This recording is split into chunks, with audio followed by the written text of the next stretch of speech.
চন্দ্রচূড় সেন। হ্যাঁ, চন্দ্রচূড় সেন।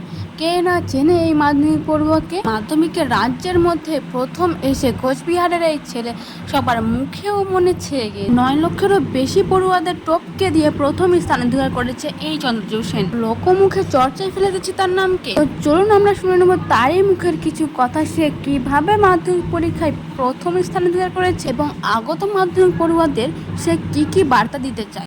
ভাবছিলাম মানে এটা আমার থেকে বেশি যারা আমার প্রতি প্রত্যাশী ছিলেন তারা ভাবছিলেন। যাই হোক, এখন তাদের প্রত্যাশা বিফলে যায়নি, তাতে আমি আনন্দিত। পড়াশোনা ছাড়া আবৃত্তি চর্চা আছে, মানে প্রাতিষ্ঠানিকভাবে শেখা হয়নি। গান একসময় শিখেছিলাম, ড্রয়িং শিখেছি, তাছাড়া গল্প লেখা, কবিতা ইত্যাদি সব আর কি, যেগুলো আর কি বিভিন্ন সুকুমার শিল্পকলা, সেগুলোর সাথে আমি একটু একটু করে জড়িত। যদিও ক্লাস 10-এর পড়ার চাপে সবকিছু খুব সময়ভাবে দেওয়া হয়নি, তবে আবারও পুনরায় সেগুলোকে চালু করার ইচ্ছে আছে। কেমন লাগছে রেজাল্ট শুনে? খুবই ভালো লাগছে। এরপরে নিজেকে আরো তৈরি করাই একমাত্র উদ্দেশ্য হবে। তোমার বাবা কি করছেন এখন? বাবা বিজনেস, অ্যাকচুয়ালি টিম্বার মার্চেন্ট, আর তাছাড়া কন্ট্রাক্টর। স্কুলের ভূমিকা কি বলবে পড়াশোনা? হ্যাঁ, অবশ্যই এখানে একটা কথা বলার, যে করোনা অতিমারি কাল তো আমরা সকলেই সাক্ষী থেকেছি, এবং এই কথা একেবারেই কারো অগোচরে মানে কারো আর কি অপ্রকাশ্যে নেই যে করোনা অতিমারির পরবর্তী যে উত্তর পর্ব সময়কালটা, সে সময় স্টুডেন্টদের একটা প্রবণতা খানিকটা কমে গিয়েছিল। কিন্তু যাই হোক, পরবর্তীতে সরকারের প্রচেষ্টাই হোক কিংবা আমাদের শিক্ষকদের ক্রমাগত উৎসাহ সবকিছু নিয়ে আবারও কিন্তু আমরা স্কুলমুখী হই, এবং তারপরেই স্কুলে গিয়ে সেখানে টিচাররা নিয়মিতভাবে আমাদের সাহায্য করতেন। যদিও আমার স্কুল টিচাররা বলবেন যে আমি স্কুলে অতটা নিয়মিত ছিলাম না, কিন্তু তা নয়। অবশ্যই স্কুল টিচাররা সব সময় আমার পাশে ছিলেন। তারা সবসময় আমাকে উপদেশ দিয়ে গেছেন এবং বলে গেছেন যে আগামীতেও অবশ্যই সাহায্য করে যাবেন। সুতরাং এইভাবে আমি ভাগ করি না যে স্কুলদের আলাদা ভূমিকা রয়েছে। আমি মনে করি এটা একটা যৌথ ভূমিকা, যার মধ্যে প্রত্যেকেরই একটা গুরুত্বপূর্ণ অবদান আছে। যারা এবার মাধ্যমিক দিবে তাদের কি সাজেশন করবেন?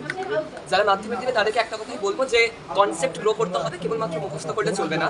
আমাদের সময়ের যদি প্রশ্নপত্র দেখা হয়, এখানে অনেক কিছু কনসেপ্ট বেসড ছিল, সেক্ষেত্রে টেক্সট খুঁটিয়ে খুঁটিয়ে পড়া তো আছে, তার সাথে কিছুটা সহায়িকা বই যেমন আমি ফলো করছিলাম সেটাও করা যেতে পারে। লিখে লিখে অভ্যাস করাটাকে একটু গুরুত্ব দিতে হবে। আর সবচেয়ে বড় কথা, কৌতূহল তোমাকে শেখাবে যে কি করে জিনিস জানতে হয়। সুতরাং সেই জ্ঞান পিপাসা বা তৃষাটাকে বাড়াতে হবে, এটাই আমার উদ্দেশ্য। সারাদিনে কিভাবে পড়াশোনা করতে?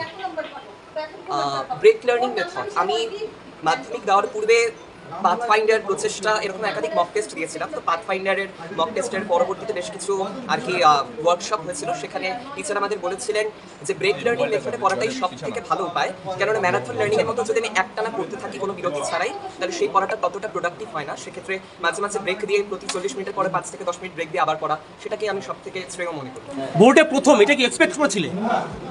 প্রথম এক্সপেক্ট একেবারে করিনি সেভাবে আর কি, তবে প্রথম 10 একটা কিছু করবো ভাবছিলাম। আগামীতে যারা মাধ্যমিক দিবে তাদের জন্য কি বার্তা দেবে? আর বই থেকে পড়া, রিভাইজ করা যতটা পারো, কেননা 11-12 সিলেবাসের তুলনায় ক্লাস 10 সিলেবাস অনেকটাই আয়তনে ছিল, কিন্তু তাই বলে কোনো কিছুকে উপেক্ষা করা ঠিক নয়। সেটাকে বারবার করে অভ্যাস করা, পুনরভ্যাস করা, এর মাধ্যমে জিনিসগুলোকে আত্মস্থ করে নিতে হবে। এটাই স্কুলের শিক্ষকদের ভূমিকা কেমন দেখছো, কি বলবে? হ্যাঁ, অবশ্যই স্কুলের শিক্ষকরা তো অবশ্যই পাশে ছিলেন। গৃহ শিক্ষকরা যেমন করে আমাদেরকে নিজেদের মতো বাড়িতে গড়ে তুলছে, শিক্ষকের কাছে তো আমি একাকী ছাত্র নয়, তার সাথে সাথে হাজারটা ছাত্র